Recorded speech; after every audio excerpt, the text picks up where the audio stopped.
Ben deprem anında şuradaki yıkılan binanın orada banka var, Ziraat Bankası, oradan para çekiyordum. Birebir gördüm depremi. Oradaki yani binanın yıkılışını. İşte orada hemen binada banka atamadan biraz ayrıldım. Yol ortasına geldim. O anda yıkıldı.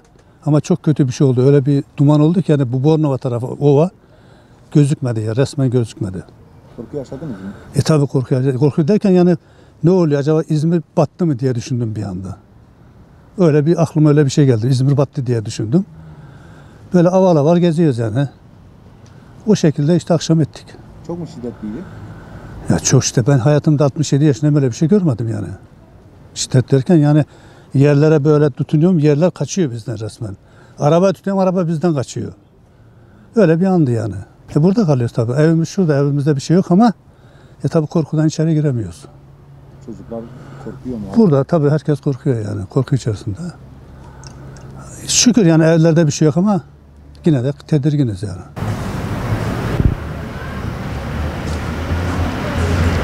Deprem anında evdeydik biz. Hanımla beraber ikimiz. İşe gidecektim ben de. Yaklaşık bir 10 dakika sonra evden çıkacaktım. Tam o anda sarsıntı olunca önce bir sakin durdum. Hanım panikledi. Dur dedim, bir geçer. Baktık iyice şiddetlendi. Öyle olunca dedik çıkalım. Biz zemin katta oturuyoruz. Yani çıkışımız 5-6 adım sonra dışarı çıkabiliriz. O esnada çok sarsıntı olduğu için biz sağa sola savrulduk bir çıkarken. Sonra dışarı çıkınca baktık ki bütün millet sokağa döküldü. Evimizde hasar gözüken bir şey yok. Yani bizim ev müstakil 3 katlı ev. 3 birader oturuyoruz orada. Hasar gözüken bir öyle gözle görünür bir hasar yok çok şükür. Aslında evimiz eski bir ev, yani 54 senelik bir ev ama bizim zemin kat dolu tuğladan, eski taş dolu tuğlalardan yapılma. Belki onun vasıtasıyla biraz sağlam gibiydi. Ama dışarı çıktığımızda apartmanların bir kısmının çöktüğünü öğrendik. Tabii o ara panik içinde, benim kız işte, torun okulda. Onlardan haber almaya çalıştık. Tabii o ara telefonlara ulaşamadık. Bu şekilde yaşadık yani. Şu anda parkta kalıyorsunuz galiba. Ya parkta kalıyoruz. Eşim korkuyor biraz, onda panik var. O yüzden çadır vardı bizde bir tane. İşte onu kurduk. Birkaç gün herhalde böyle idare edeceğiz ama eninde sonunda o eve gireceğiz. Başka çaremiz yok.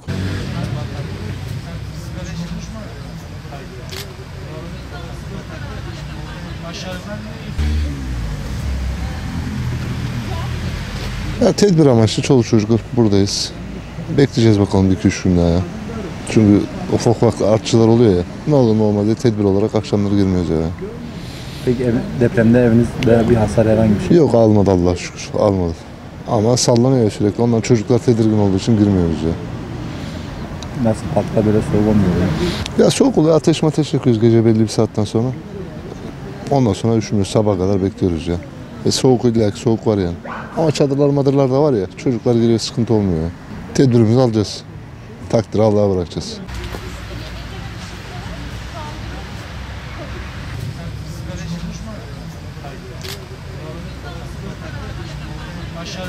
Evde yakalandık depreme. Çok acı oldu yani.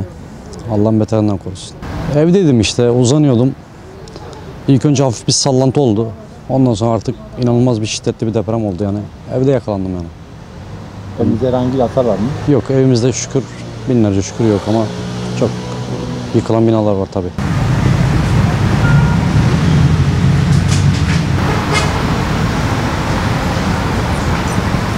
Deprem anında ben iş yerindeydim.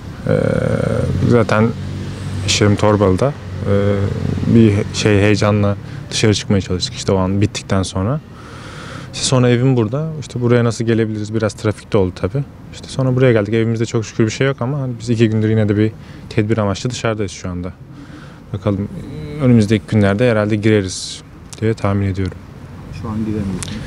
Ya girebiliriz aslında, bir sıkıntı yok gibi duruyor ama tabii şimdi biri gelip bakmadan da hani bir şey yapmak istemedik.